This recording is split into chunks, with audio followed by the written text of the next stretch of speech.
بسم اللہ الرحمن الرحیم۔ دوستو، آج سے میں ایک سلسلہ تقاریر کا آغاز کر رہا ہوں۔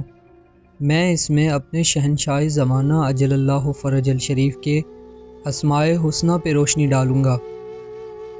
بنیادی طور پہ ہمارے شہنشاہ زمانہ اجل اللہ فرج الشریف کے 182 اسماء حسنہ ہیں، اور عدیہ اور زیارتوں میں جو القاب بیان ہوئے ہیں انہیں شامل کرنے سے تقریباً 600 اسماء حسنہ ہو جاتے ہیں۔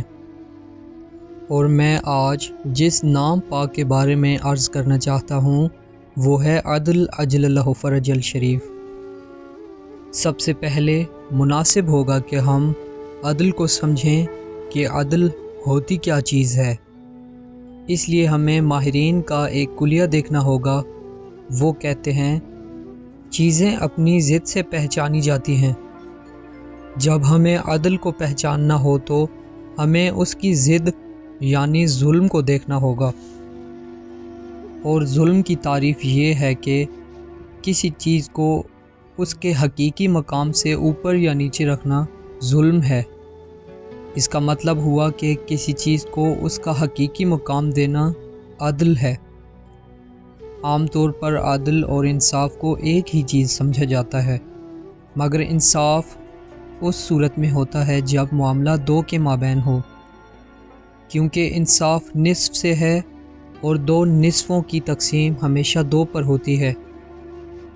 اور اگر معاملہ دو سے زیادہ کا ہو تو پھر انصاف نہیں ہوتا بلکہ مساوات ہوتی ہے، اور اس کا مقصد ہوتا ہے کسی چیز کو فریقین میں برابر برابر تقسیم کرنا، یا سب چیزوں یا افراد کو ایک برابر سمجھنا۔ عام طور پر انصاف اور مساوات کو عدل کے معنی میں سمجھ لیا جاتا ہے، حالانکہ یہ ضروری نہیں ہے کہ ہر انصاف اور مساوات عدل پر مبنی ہو، کیونکہ یہ بھی ہو سکتا ہے انصاف اور مساوات سے کام تو لیا گیا ہو مگر وہ ظلم ہی ہو۔ آپ کے سامنے ایک مثال پیش کرتا ہوں۔ ایک جگہ دو آدمی مہمان ہوئے، ان میں سے ایک بیمار تھا اور ایک صحت مند تھا۔ میزبان نے انہیں 3 روٹیاں اور 1 پلیٹ کھچڑی کی دی۔ مریض آدمی کہتا ہے کہ بھائی کھچڑی مجھے دے دو اور روٹیاں تم کھا لو۔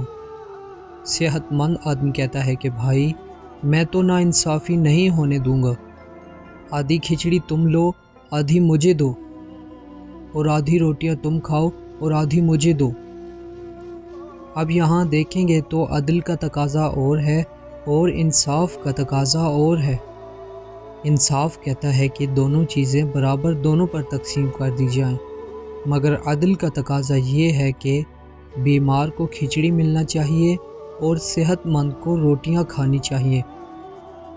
اسی معاملے میں ایک بچے کو بھی شامل کر لیا جائے تو پھر مساوات کا تقاضا ہوگا کہ ہر چیز تینوں پر برابر بانٹی جائے، مگر عدل کا تقاضا ہوگا کہ کھچڑی مریض کو ملے، صحت مند آدمی کو 2 روٹیاں ملنی چاہیے اور بچے کو 1 روٹی دینا چاہیے۔ اس مثال سے آپ کو پتہ چل گیا ہوگا کہ عدل کچھ اور ہے اور انصاف و مساوات کوئی اور چیز ہے، اور یہ بھی آپ نے دیکھ لیا ہے کہ فیصلہ عدل کا ہونا چاہیے۔ انصاف و مساوات ظلم پر بھی مبنی ہو سکتے ہیں، کیونکہ کسی کے حق سے زیادہ دینا یا کم دینا بھی ظلم ہے، بلکہ اسے اس کا استحقاق ملنا ہی عدل ہے۔ اسی لیے اللہ جل جلالہ کے صفات میں انصاف یا مساوات نہیں ہے بلکہ عدل ہے۔